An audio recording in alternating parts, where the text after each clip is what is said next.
Bom, queridos, quarta-feira passada, alguém lembra o que nós falamos um pouquinho? Vamos lá, me ajuda aí. Crente carnal. Pela Bíblia, o que é um crente carnal? Criança.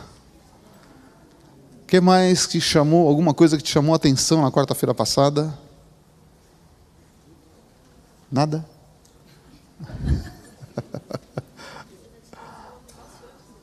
Bastante, né?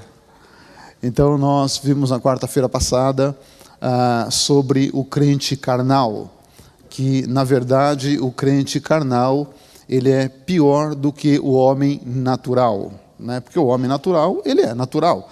O crente carnal, por já conhecer a palavra e ter uma experiência com o Espírito, ele continua um bebê, uma criança em Cristo e se torna pior do que o natural que não tem conhecimento.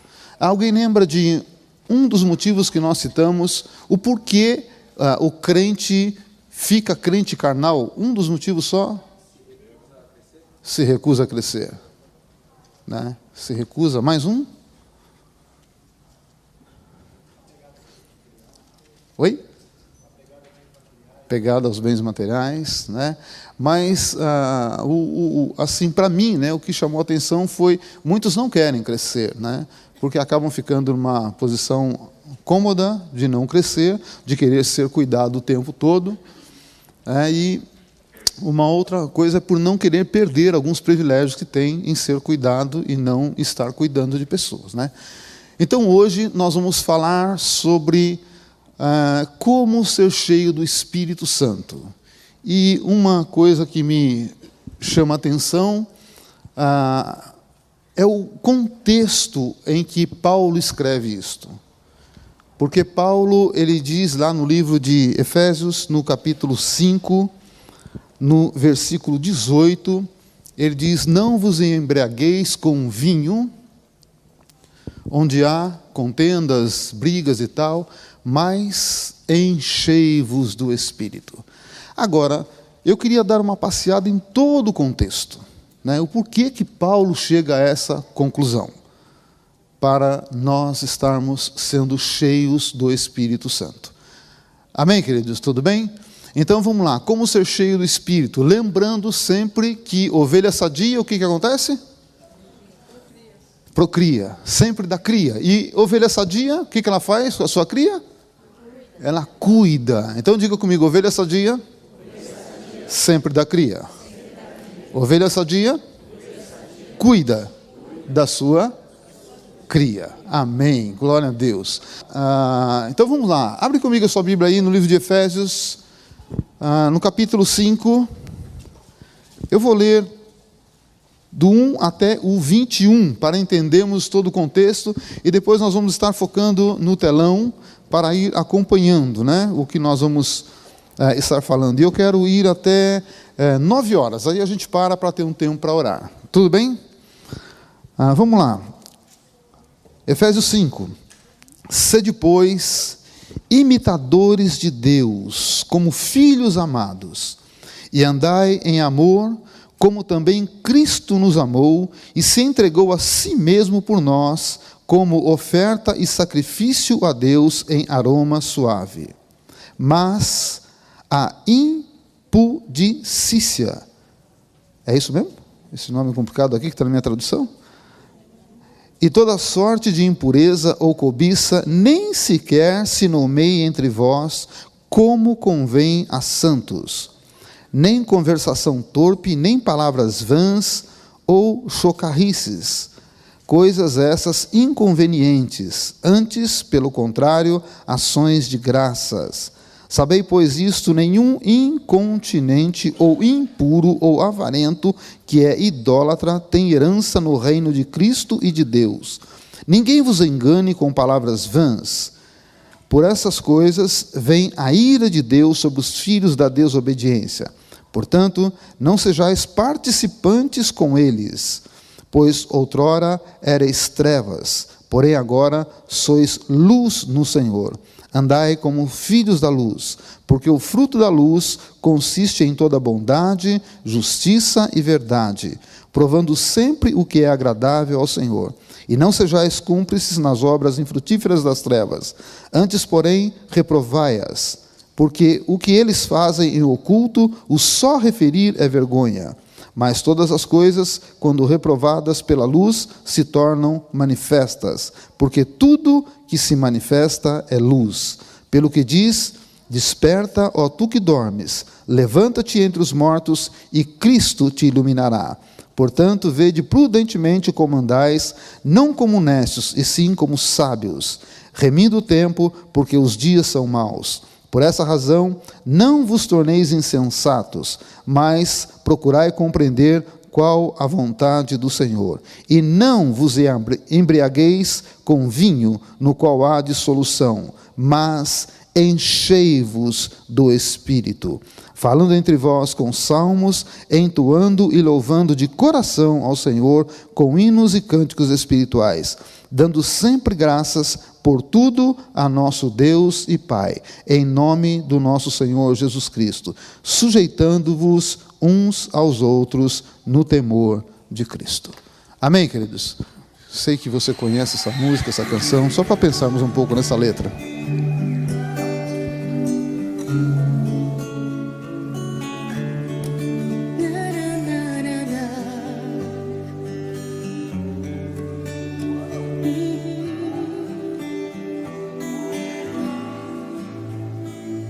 Renova-me, Senhor Jesus. Já não quero ser igual. Renova-me, Senhor Jesus. Põe em mim teu coração,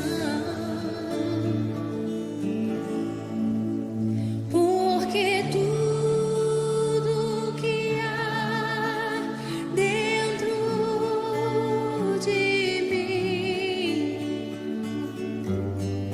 necessita ser mudado, Senhor. Porque tudo que há dentro do meu coração necessita mais de ti. Renova-me, Senhor Jesus. Já não quero ser igual. Renova-me, Senhor Jesus. Põe em mim teu coração,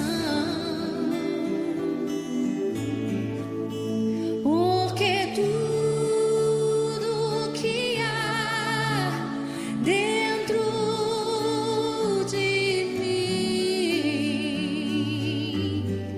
necessita ser mudado, Senhor. Levante as suas mãos e cante. Porque tudo que há dentro do meu coração necessita mais de ti. Porque tudo que há dentro de mim necessita ser mudado, Senhor. Porque tudo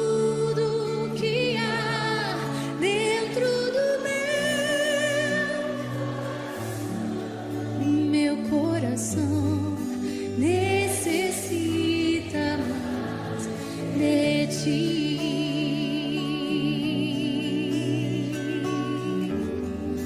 Necessita mais de ti.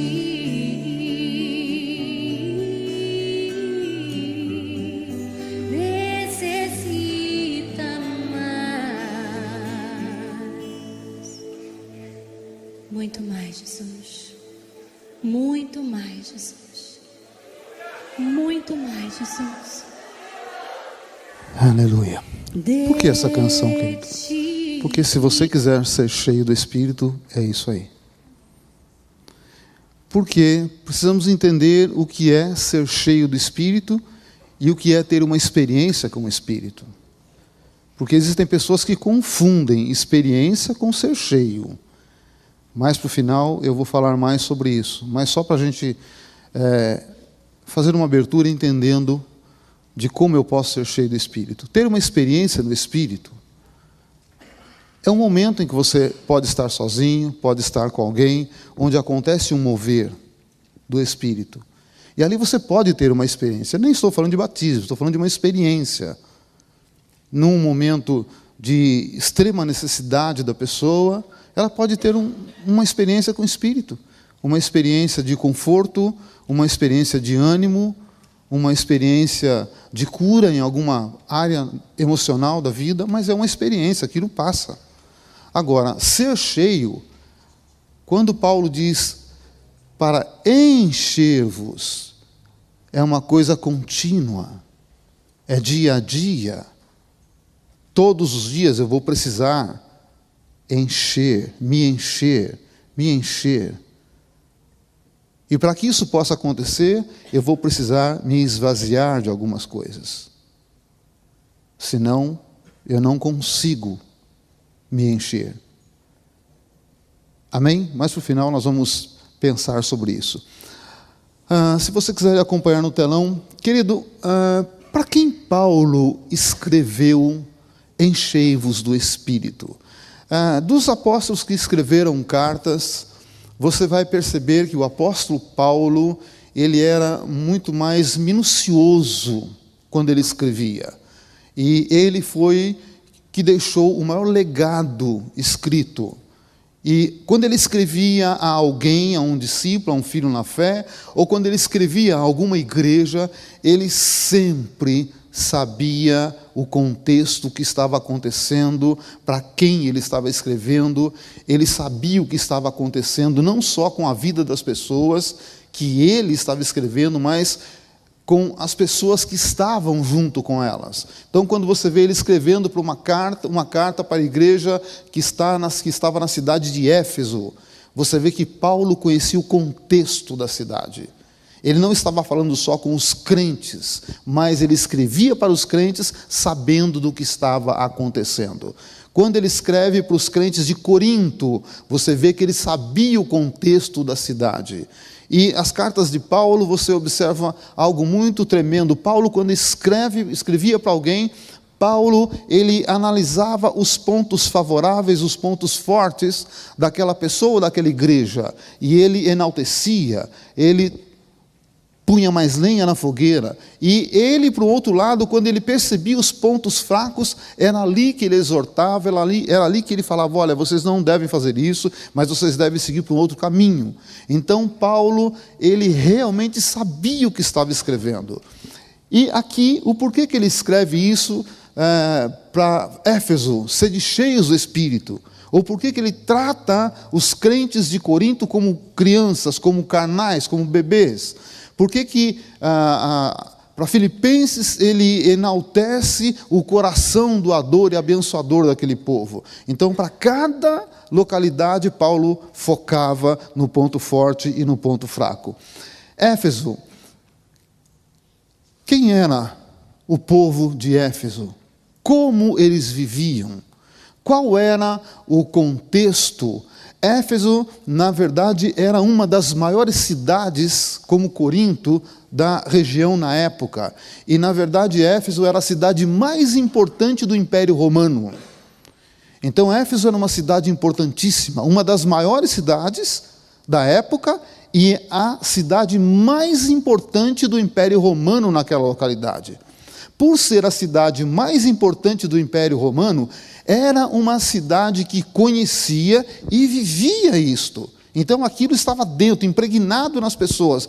Era uma cidade acostumada com domínio, porque o Império Romano era forte no domínio. Então era uma cidade acostumada a viver debaixo do domínio, consequentemente ela também sabia o que era domínio. Era uma cidade que conhecia o poder, que conhecia a força, porque vivia isso, era dia a dia. Saía na rua, dava de cara com um soldado romano. Saía na rua, conhecia as leis do império. Saía na rua, era a vida deles, era isso. Era uma cidade que conhecia a idolatria deles e do Império Romano. O Império Romano levou muita idolatria onde eles iam, porque eles tinham os deuses deles, e também a idolatria já existente antes do Império Romano. Era uma cidade onde os princípios que eram ensinados e vividos e praticados eram contrários aos princípios cristãos.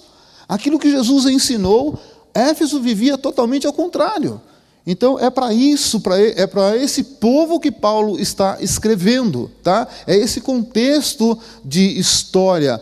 Querido, então você pensa o seguinte: um povo que vivia esse contexto aí, era um povo que, na verdade, entendia de batalha espiritual. Era um povo que sabia. Então você vai ver a carta aos Efésios, é uma carta que fala muito de batalha espiritual também. E Paulo, na verdade, dá uma mapeada em tudo isto e diz: olha, vocês só vão vencer e ser vencedores se vocês observarem algumas coisas importantes. Então, Paulo já não trata esse povo como crentes carnais, como ele tratou com Corinto. Paulo já trata esse povo de uma maneira diferente. Se der para passar aí, muda. Você vai ver o que Paulo está falando. Olha, se vocês querem realmente vencer, serem vencedores contra esse domínio do império do mal, vocês vão entender os poderes que Deus usa. E vocês precisam entender esses poderes e praticar nesses poderes. Versículo 1 e 2 você vai ver isto. Paulo falando, para nós sermos imitadores de quem? De Deus, e depois ele fala para nós usarmos as mesmas armas, o mesmo poder que Deus usa. E você vai ver no versículo 1 e 2, o maior poder que Deus usa, na verdade, é o amor. Deus não usa uma outra força. Esse é o maior poder para vencer o mal. Como é que Deus vence o pecado do homem? Amando o homem. Amando. Então, o que Paulo está ensinando àqueles crentes que já eram crentes mais maduros do que o povo de Corinto. A época era a mesma, mas era um povo mais amadurecido, acostumado com outro tipo de vida.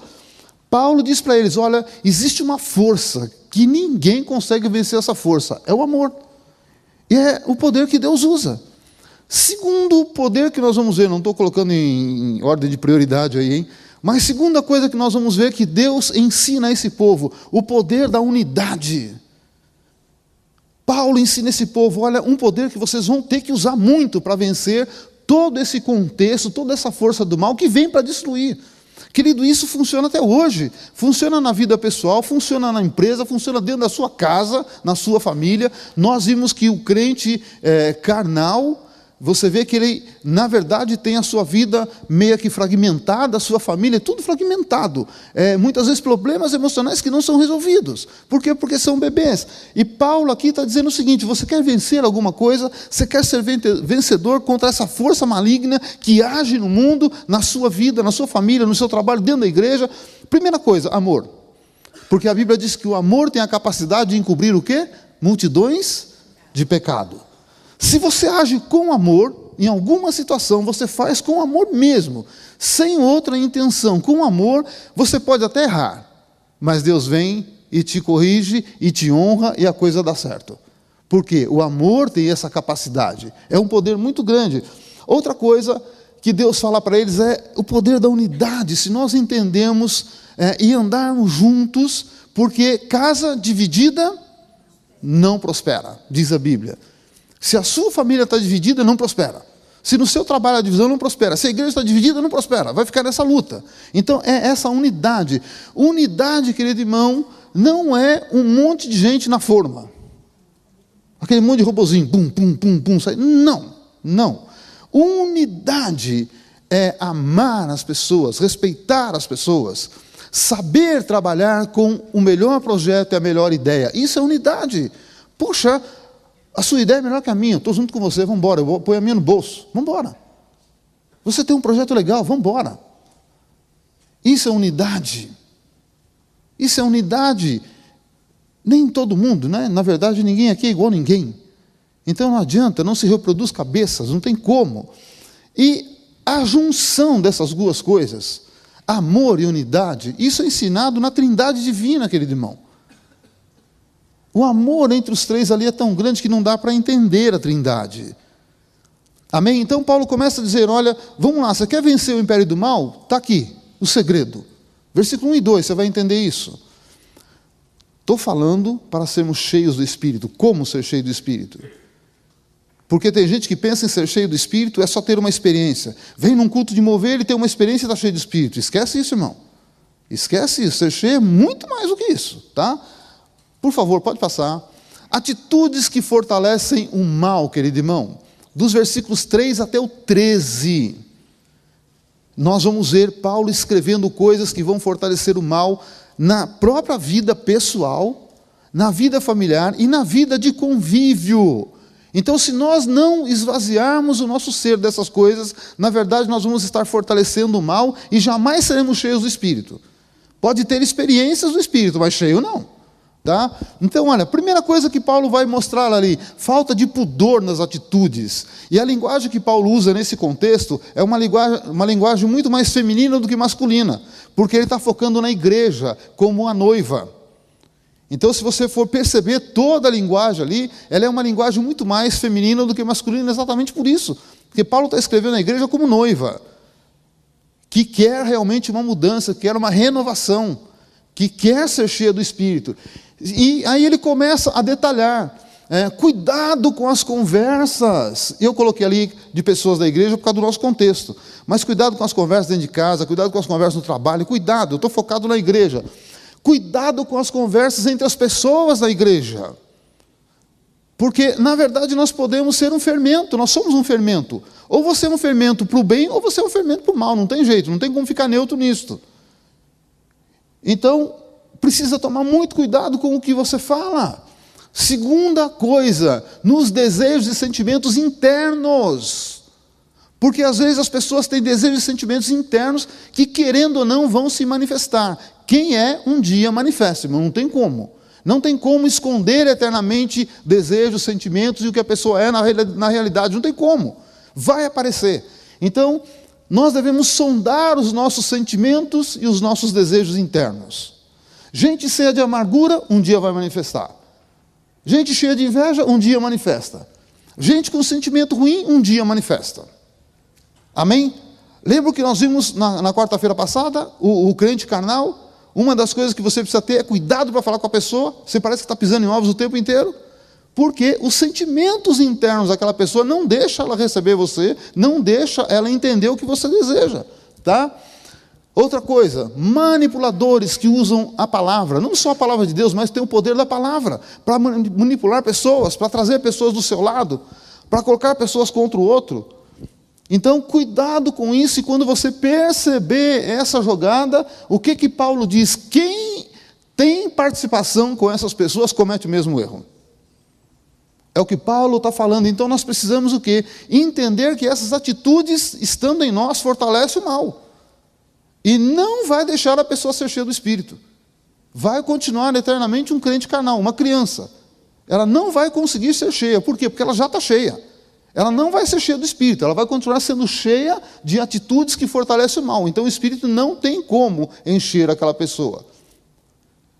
No final vocês vão entender por que eu estou falando isso. Como é que uma pessoa realmente vai ser cheia do Espírito? Por favor, pode passar. Do 14 até o 17, Paulo já começa a mostrar aos crentes de Éfeso atitudes que vão fortalecer o lado bom. Porque ela vai começar a entender e esvaziar-se daquelas coisas ruins que nós vimos antes, e vai começar a abrir espaço para Deus poder realizar a obra dele. Do 14 ao 17, uma coisa interessante que você vai perceber, ele diz o seguinte: desperta, ei, acorda. Acorda do sono do engano. Acorda, cuidado, porque isso é uma coisa que permeava a cidade de Éfeso. O domínio do Império Romano trouxe isso para aquele povo. Então aquele sentimento, aquelas coisas estavam tudo guardado lá dentro. As conversas e tal, por quê? Por causa do Império Romano. Paulo diz assim: ei, desperta, pode ver, confere aí na Bíblia, você verá isso. Desperta, acorda desse sono do engano. Começa a ficar livre disso tudo, acorda, desperta. Então, se nós realmente desejamos ser cheios do Espírito, acorda, desperta, dá uma olhada no que está acontecendo na sua volta, seja sincero. Seja sincero. E desperta, e vamos lá. Segunda coisa, depois de despertar, levantar. Despertou, percebeu, fala: não quero mais isso. Porque não adianta só acordar, né? Tem gente que acorda de manhã, mas quer ficar rolando na cama, mais meia hora, mais uma hora. Tem gente que acorda e tem que pular da cama, né? Então Paulo diz assim: ei, você despertou?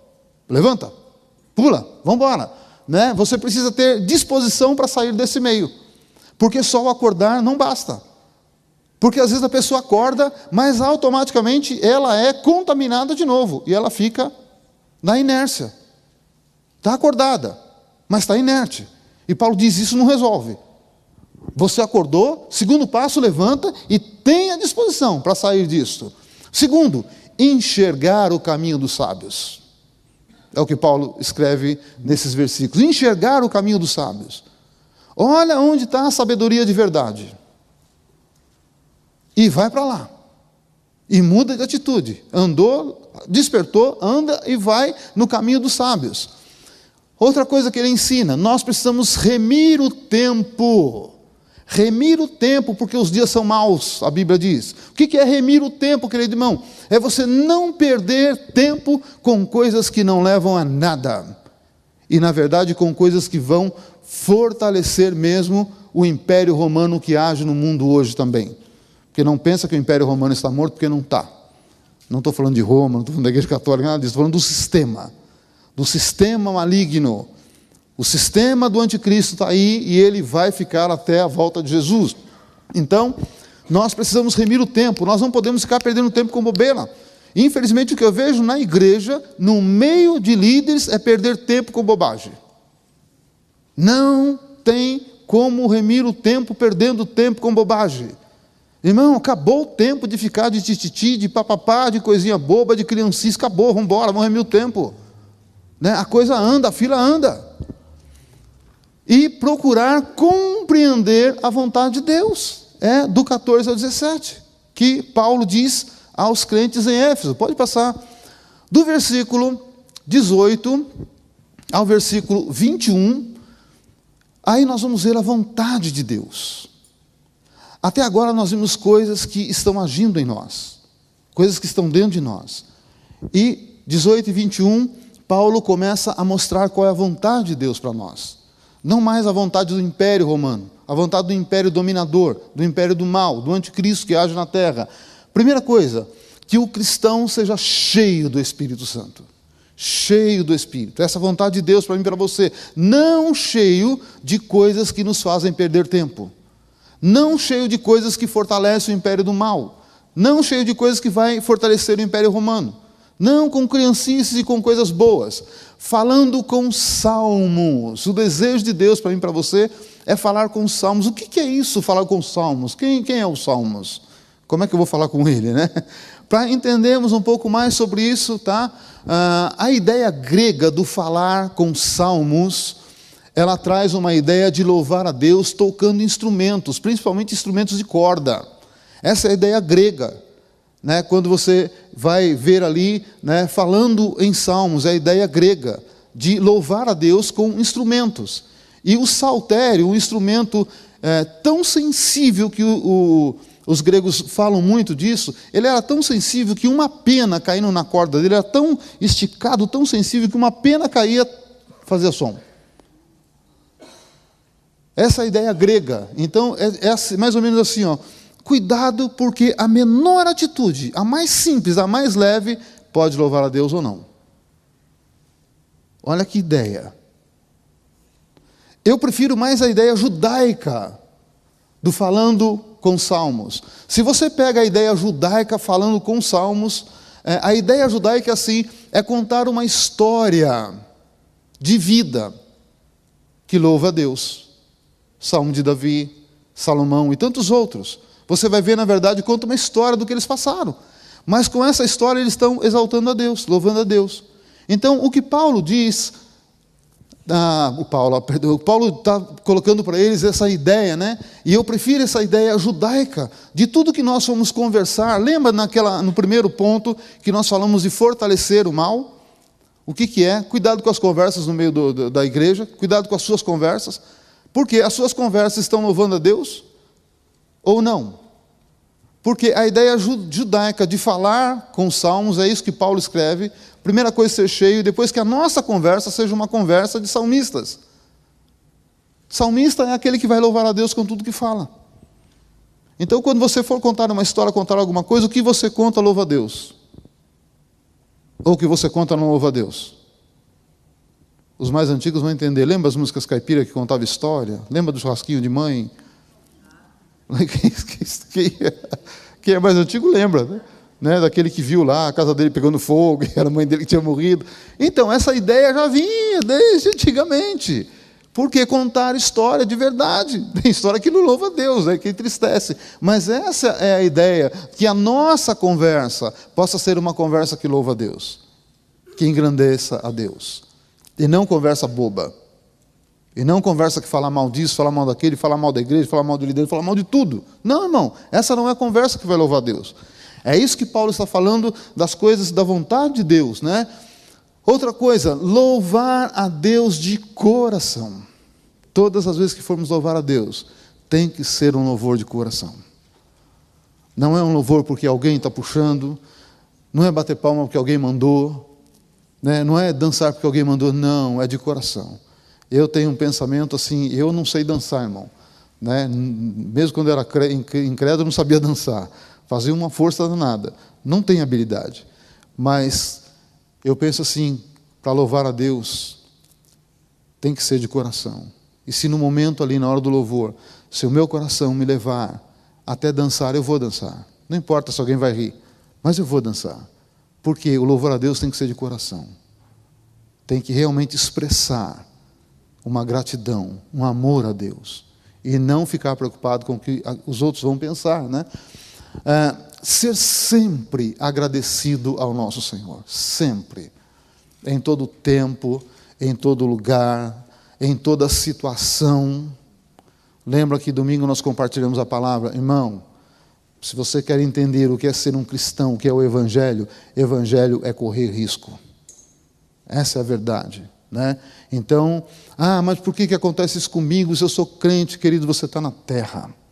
Você está na terra, e na verdade assim, Jesus deixou bem claro, no mundo tereis aflições.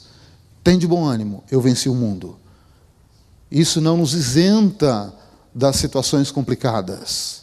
Não, se alguém te falou isso, mentiu para você. Então, eu tenho que ter um coração grato a Deus em qualquer situação. É fácil? É lógico que não. É lógico que não é fácil. Mas ser um cristão de verdade é isso aí, querido.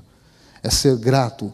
É saber que Deus é Deus em todo tempo, em todo lugar, em toda situação. E se Ele tem o controle da minha vida, eu tenho que estar preparado para ouvir dEle. A minha graça te basta. Amém? E ser grato. E ser grato mesmo. E a última coisa que Paulo mostra para os crentes em Éfeso é que nós devemos sujeitar-nos uns aos outros, sempre preferindo o outro em honra. É o que a Bíblia ensina. Sabe, é me colocar numa posição de falar, querido, você é digno de honra. Se nós entendemos isso, é aquilo que eu costumo falar nos casamentos. Depois que eu aprendi isso, olha, se você está entrando no casamento para ser feliz, você está num barco furado. O seu desejo tem que ser esse, eu estou entrando no casamento para fazê-la feliz. E se ela entra no casamento com o desejo de fazer ele feliz, os dois serão felizes. Sujeitando-vos uns aos outros. Amém? Vontade de Deus. Tá? Então aqui nós já começamos a entender um pouquinho como ser cheio do Espírito. Querido, não é complicado. Mas não é tão simples assim. Não é. Não é no momento que você vai ser cheio do Espírito. Você pode ter uma experiência. Deus prometeu, mas você precisa ter o desejo.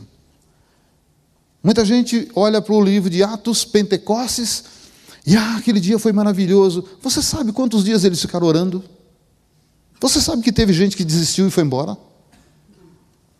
Porque eles estavam orando, e um dia, 2 dias, o tempo vai passando, e nada. Cadê a promessa de Deus? Você sabia que muita gente foi embora e perdeu aquele dia de Pentecostes? Então não foi simplesmente assim, não. Correram lá para o cenáculo, e está lá, e o Espírito veio. Não. Jesus disse a eles, não saiam daqui. Não saiam, sem antes receber o poder. Muitos não ficaram até o final. Amém? Pode passar. Como ser cheio do Espírito? Não vos embriagueis com vinho. E eu até coloquei uma brincadeira aí. Quero trabalhar o pensamento de Paulo. Ou então, a dica do bêbado. Como ser cheio do Espírito? Porque Paulo começa dizendo assim, olha, não vos embriagueis com vinho. Então, peraí, qual a ideia? Né? Qual a ideia? Eu sei que o vinho alegra a alma, sei que o vinho, por um tempo, ele tira a pessoa da realidade, sei que o vinho, por um tempo, encoraja a pessoa, e a maioria aqui se converteu depois, veio do mundo, e você sabe que muita gente não tinha coragem para fazer algumas coisas, então mandava uma para dentro e ficava corajoso. É ou não é? E aí vai fazer. Por quê? Porque ganhou coragem. E aquela coragem não é dela. Aquela coragem veio por causa da bebida. Eu sei que a bebida faz algumas coisas. Irmão, por que o bêbado é bêbado? Pensa bem por que o bêbado é bêbado. E se você parar para pensar, por que Paulo falou não vos embriagueis com vinho? O que Paulo viu num bêbado? Para dizer, não vos embriagueis com vinho. Qual é a comparação? Eu não vou dizer porque não está escrito na Bíblia, mas foram coisas que eu pensei. Irmão, todo bêbado, ele ama a bebida. Pode ser o amor bandido, mas ele ama a bebida. É ou não é verdade? Ele ama a bebida. Eu falo isso porque por um bom tempo da minha vida, eu convivi com o meu pai, que era um bêbado, era um alcoólatra. Então, nesse ponto, eu posso dizer para você, escolado nisso. Eu cresci vendo isto. Cresci mesmo vendo isso, então, eu posso dizer para você, às vezes meu pai falava, eu não quero. Mas o amor é tão grande, pela bebida. Esse amor bandido que não deixa o camarada largar a bebida. Você quer ser cheio do Espírito? Ame o Espírito. Ame o Espírito. Como o bêbado ama a bebida. Meu pai levantava de manhã, a primeira coisa que meu pai pensava era na bebida. Chegou a um ponto de dependência que meu pai ficava assim, Enquanto não tomasse o primeiro gole, podia ser cachaça, podia ser álcool, podia ser gasolina, qualquer coisa, mas ele tinha que tomar. Só parava de tremer depois do primeiro gole. Isso é um amor bandido, irmão. Lá na Bahia teve até um que deu testemunho no vídeo, um de óculos. Ele me ouviu falando isso, ele falou, eu era pior que o seu pai. Foi porque seu pai ainda pegava e tremia e conseguia beber. Ele falou, eu pegava, eu tremia tanto, que segurava com as 2 mãos e não ficava nada no copo. Ele falou, aí os amigos da onça me ajudavam a segurar para tomar. Então, querido irmão, será que nós amamos realmente o Espírito Santo? A esse ponto? Estou falando nós, hein? Estou falando você não.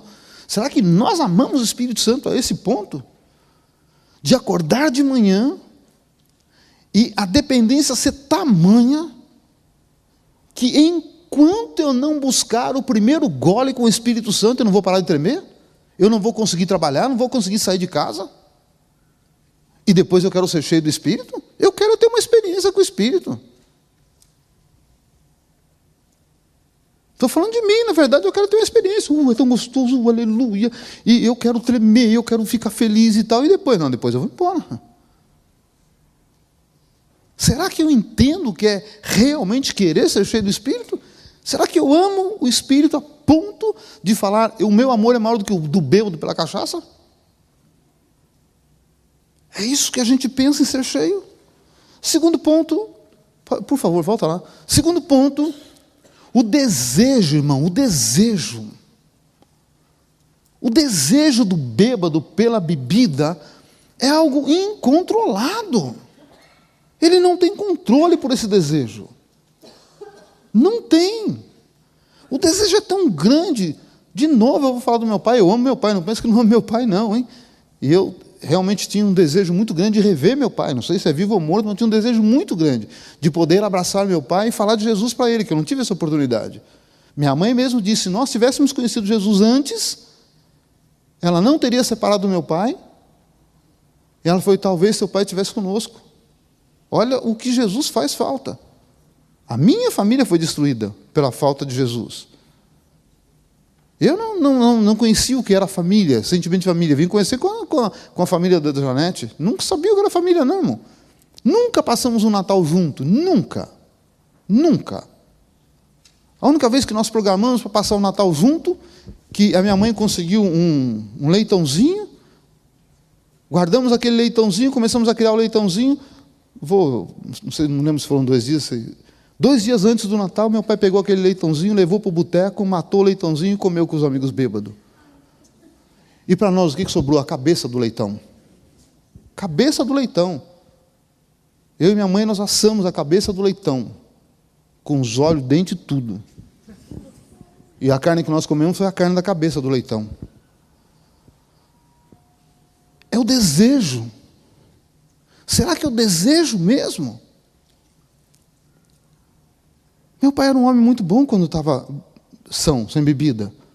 Mas o desejo pela bebida foi maior do que o desejo pela família. Foi maior do que o desejo pela profissão dele. Foi maior do que o desejo pela vida. Jogou tudo fora por causa da bebida. Isso é desejar, irmão. Será que eu estou desejando o Espírito a ponto de largar tudo fora? Os desejos da carne, os sentimentos da alma, aquilo que me atrapalha, tudo aquilo que Paulo colocou antes de falar disso. Será que eu desejo tanto o Espírito Santo a esse ponto de desejar dispor de tudo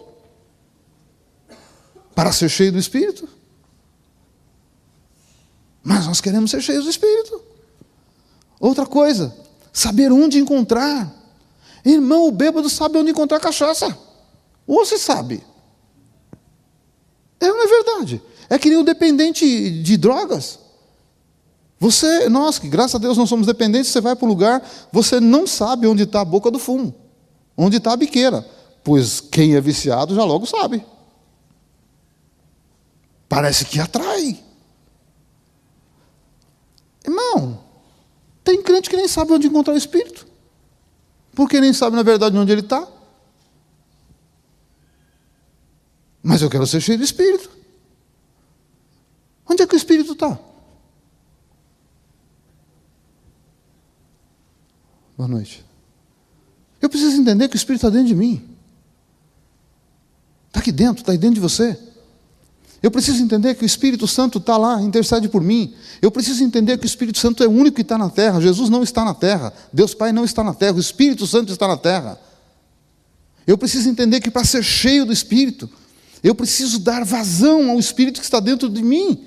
Eu preciso abrir portas aqui dentro. Porque você, na verdade, irmão, eu ia trazer o quadro, eu esqueci. Na verdade, você é um Espírito que tem uma alma e habita num corpo. A sua essência é um Espírito.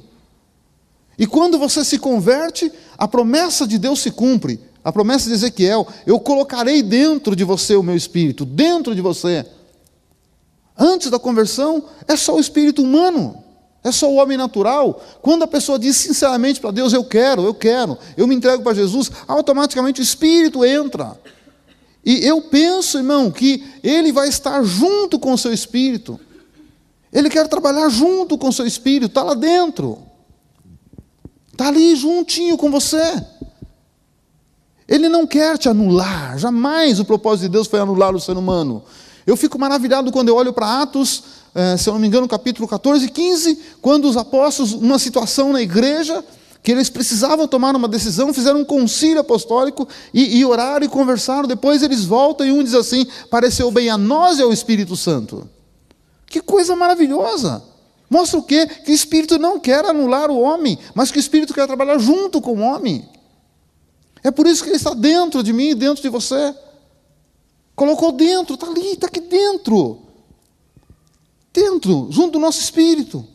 Mas esse espírito, ele é todo permeado pela alma, que é o ser humano aqui, ó, que sou eu, que existe nessa terra, sou eu cheio de desejos, sou eu cheio de sentimentos, sentimentos bons, sentimentos ruins. E o corpo é a condução, é aquilo que move o espírito. Um dia o corpo volta à terra que o deu. E o espírito vai ter que voltar a Deus, vai para uma outra dimensão.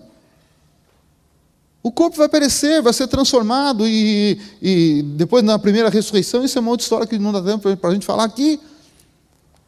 Mas então, querido irmão, o Espírito está aqui. Se eu quero ser cheio do Espírito, ser cheio, por isso que eu falei para você, ter uma experiência com o Espírito é uma coisa, ser cheio é outra. O Espírito está dentro de você. E se você vai num momento em que o Espírito Santo está tão forte a presença dele no local, e aquela atmosfera espiritual, aquela coisa acontecendo, aquele burburinho acontecendo, a pessoa entra, automaticamente há uma conexão do Espírito que está ali com o Espírito que está promovendo aquele mover. É lógico que ela vai ter uma experiência. Lembra de Saul, que era rei, e já era um rei destituído por Deus, só não perdeu o cargo porque os dons de Deus são irrevogáveis, porque está ligado à personalidade humana, à alma humana. Mas ele vai num mover onde os profetas estavam profetizando. O que aconteceu com Saul? O que ele fez? Profetizou. Ele era profeta? É lógico que não. Lógico que não era. Mas ele entrou dentro de uma situação. Ele entrou dentro de um mover. E aí profetizou. Então, um mover do Espírito é assim, as pessoas vêm. E automaticamente desperta aquele espírito que está ali. A Bíblia diz que o espírito anseia pelas coisas espirituais. A carne, pelas coisas carnais. Mas o espírito anseia pelas coisas espirituais. Então, quando você está num mover espiritual, querido irmão, o espírito aí dentro de você anseia por isso. E vai ter uma experiência. Mas é só uma experiência. Se eu quero ser cheio do Espírito, eu vou entender, Ele está aqui dentro. E agora estamos falando muito mais do que uma experiência, estou falando em ser cheio. O Espírito está aqui dentro e eu vou ter que dar vazão a Ele. Só que para dar vazão a Ele, para deixar Ele tomar o lugar que Ele deseja, não de anular a pessoa, mas de poder trabalhar junto com a pessoa, é realmente abrir e começar a colocar coisas para fora, tudo que é ruim, porque isso, irmão, é uma decisão pessoal. A experiência é um mover, o ser cheio é uma decisão pessoal, depende da pessoa, muito mais da pessoa do que do Espírito. O Espírito já está aí. Por que Ele não enche todo mundo então? Porque nós não queremos, no fundo nós não queremos, porque é gostoso ser crente carnal, é gostoso ser criança o tempo inteiro, é gostoso bater o pé o tempo inteiro, é gostoso choramingar o tempo inteiro, é gostoso fazer mãe o tempo inteiro, que nem as crianças fazem hoje, porque chama a atenção de todo mundo. Supre uma carência. Mas aí, não é o desejo de Deus. Já que eu sei onde Ele está, eu preciso abrir. Vamos lá, vamos trabalhar. Pode fazer. Eu começo a tirar, como diz o apóstolo Pedro, despojando-vos de toda maldade, dolo, engano, mentira, tal. Irmão, santificação é um desejo. Ser cheio do Espírito é um desejo. Depende muito mais de mim do que de Deus.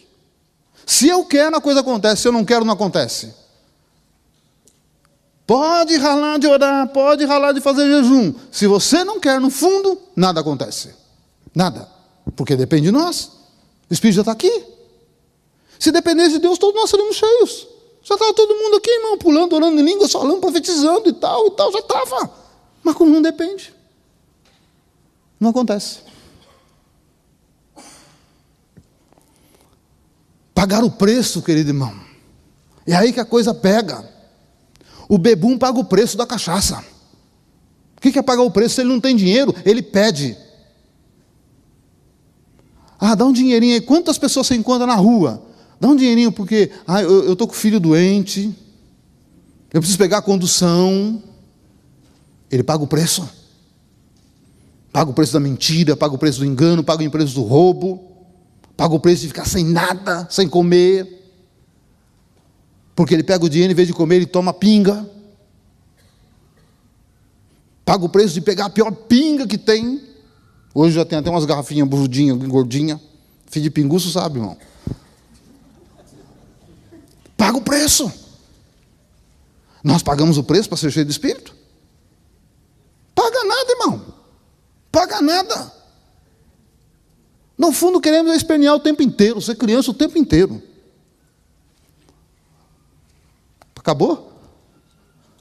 Continuidade, irmão. Ser cheio do Espírito é continuidade.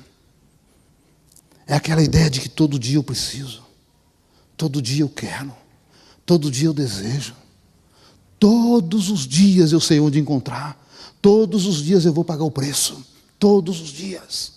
Será que nós somos crentes de verdade? Ou será que nós estamos retardando a volta de Jesus na terra?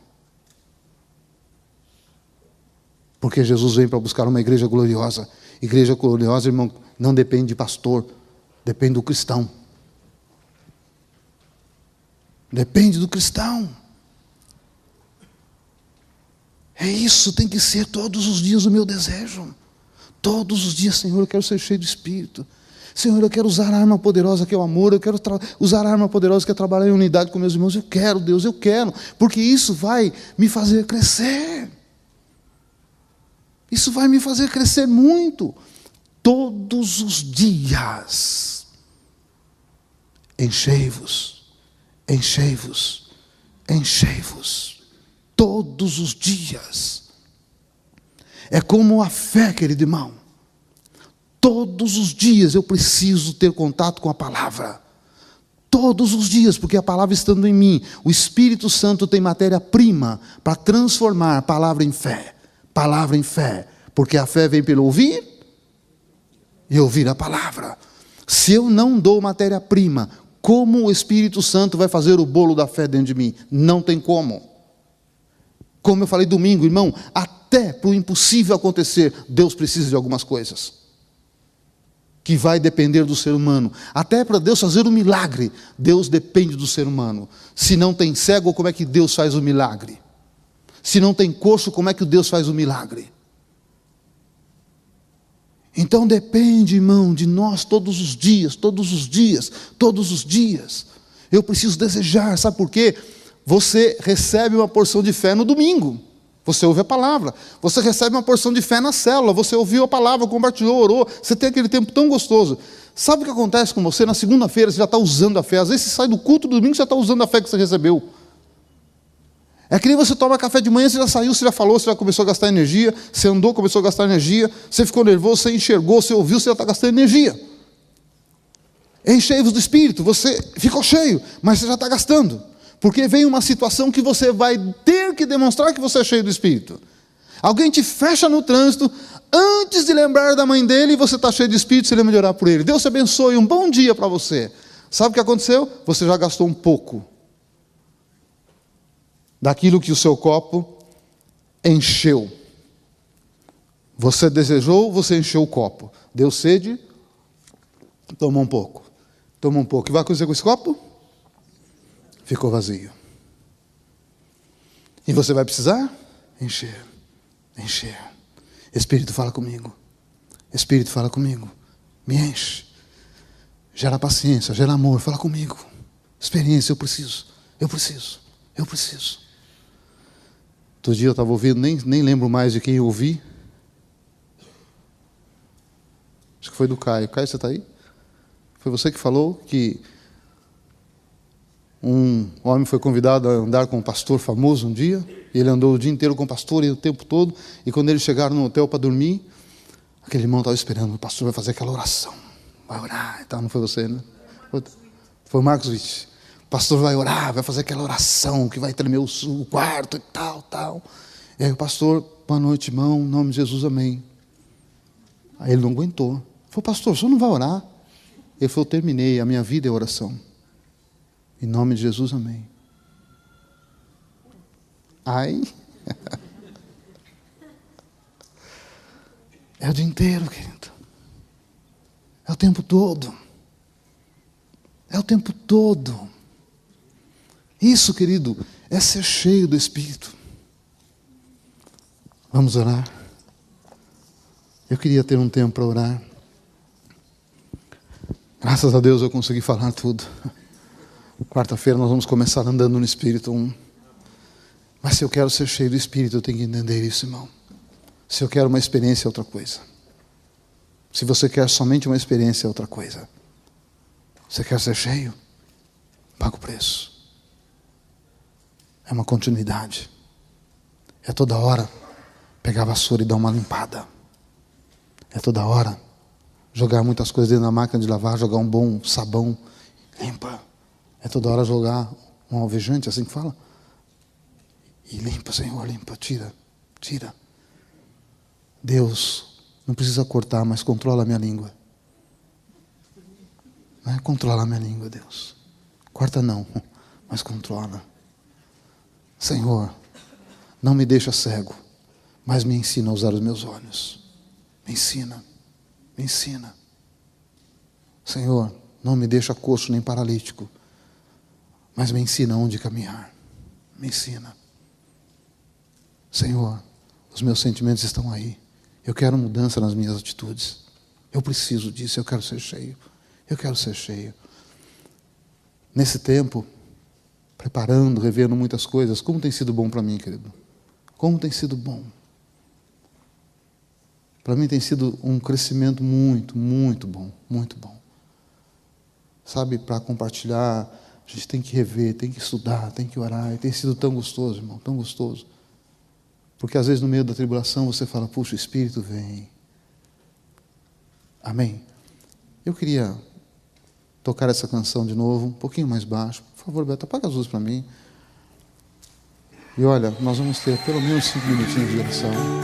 Se você quiser vir aqui à frente e pensar no que nós falamos e falar, Deus, realmente, eu desejo isso.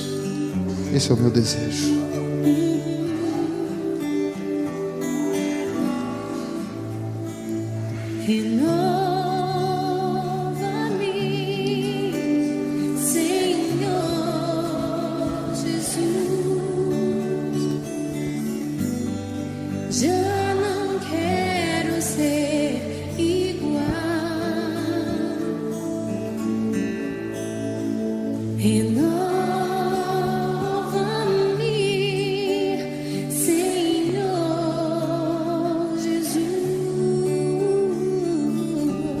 Nós somos líderes na casa de Deus. E como ser um líder que não é cheio do Espírito Santo? Como nós estamos liderando pessoas? Cheio de nós mesmos? Nós precisamos liderar cheios do Espírito. Como nós estamos liderando pessoas? Querendo que essas pessoas façam a nossa vontade? Ou querendo que a vontade de Deus prevaleça? Como eu estou discipulando pessoas? Passando os desejos do meu coração? Passando as minhas vontades, influenciando mal as pessoas? Ou passando a vida de Deus para as pessoas? Porque para mim o maior significado do discipulado é passar a vida de Deus e não a minha vida. Senhor, nos capacita. Nos capacita. Nos enche, Senhor. Queremos ser cheios do Espírito. Queremos ser cheios do Espírito. queremos nos despojar de todo mal, de todo engano, de toda maldade, de toda a nossa carne, de todos os sentimentos ruins que permeiam a nossa alma. Ah, Deus. Ah, Deus. Tudo que há dentro de mim, tudo, Senhor, tudo que precisa ser mudado. Muda, Deus, muda, porque eu quero te servir melhor, Deus.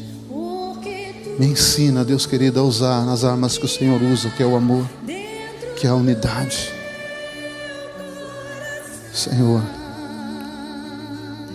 como seria tão bom se nós fôssemos verdadeiramente cheios do Espírito. Ah, Deus, faz a tua obra em nós, Senhor. Faz a tua obra. Pai, um dia nós estaremos face a face com o Senhor. E o maior desejo, depois de tudo isso, Senhor, é ouvir do Senhor: servo bom, servo fiel, entra no descanso do teu Senhor. Que possamos entender isso, Deus. Pai, muito obrigado, Deus, pelo privilégio de poder te servir, pelo privilégio de ter uma igreja. Muito obrigado, Senhor. Toma conta da nossa vida. Toma conta da nossa casa, da nossa família. Toma conta, Senhor, do nosso trabalho. Toma conta da igreja, Senhor. Mas, Pai, nós somos líderes aos pés do Senhor. Líderes que têm a coragem de chegar aqui, entregar a coroa para o Senhor, para que a coroa do Senhor possa reinar sobre nós. Vem nos abençoar como líderes, ó Deus. No nome de Jesus, Pai. Amém, Senhor.